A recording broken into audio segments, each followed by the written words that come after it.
একদিন আপনার মা আর আপনাকে ফোন করবে না। আজ হয়তো তার কথা শুনে বিরক্ত হন, ফোন না ধরতে ইচ্ছে করে, কিন্তু একদিন আপনি নিজেই অপেক্ষায় থাকবেন, মা যদি আর একবার ফোন করতো। একদিন কেউ আর বলবে না, তোর মুখটা কেন শুকনো লাগছে, কিছু খেয়েছিস তো? যে মানুষটি নিজের সবকিছু বিসর্জন দিয়ে আপনার মঙ্গল চেয়েছে, নিঃস্বার্থভাবে ভালোবেসেছে, সে আর থাকবে না।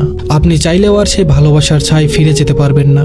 একদিন আপনার ভুলগুলোর জন্য কেউ আর শাসন করবে না। আজ হয়তো রাগ লাগে, বিরক্ত হন, কিন্তু সেই শাসনই একদিন অভাব হয়ে বুকে চেপে বসবে। একদিন যে ঘরে ঢুকলেই মা আপনার পছন্দের খাবার নিয়ে হাসি মুখে অপেক্ষা করতেন, সেই ঘরটি শুষণ পড়ে থাকবে। সেখানে খাবার থাকবে, রান্নার গন্ধ থাকবে, কিন্তু যে ভালোবাসা সবকিছুকে প্রাণ দিত, সেটি আর থাকবে না। একদিন আপনাকে দরজার কাছে দাঁড়িয়ে বিদায় জানিয়ে কেউ আর চেয়ে থাকবে না। আপনার পায়ের আওয়াজ মিলিয়ে যাওয়া পর্যন্ত অপেক্ষা করবে না। একদিন তার কণ্ঠস্বর চিরতরে থেমে যাবে।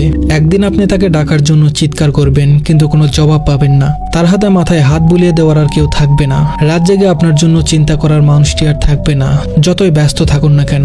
একদিন আপনি সব কাজ ফেলে শুধুই তার স্পর্শের অভাব অনুভব করবেন। তখন কোনো কিছু দিয়েই সেই শূন্যতা পূরণ করা সম্ভব হবে না। সময় খুব নিষ্ঠুর, এটি থেমে থাকে না, কাউকে ফেরত পাওয়ার সুযোগ দেয় না। একদিন শুধু স্মৃতির মধ্যে তাকে খুঁজতে হবে, তার পুরনো গলার স্বর রেকর্ডে শোনার চেষ্টা করতে হবে, পুরনো ছবিগুলো হাতে নিয়ে বোবা কান্না করতে হবে, কিন্তু কিছুই আর ফিরবে না, কেউ আর ফিরে আসবে না। আপনি কেবল অনুভব করবেন আপনার ভিতরে এক বিশাল শূন্যতা, যা কখনোই আর পূরণ হবে না। ধন্যবাদ সবাইকে।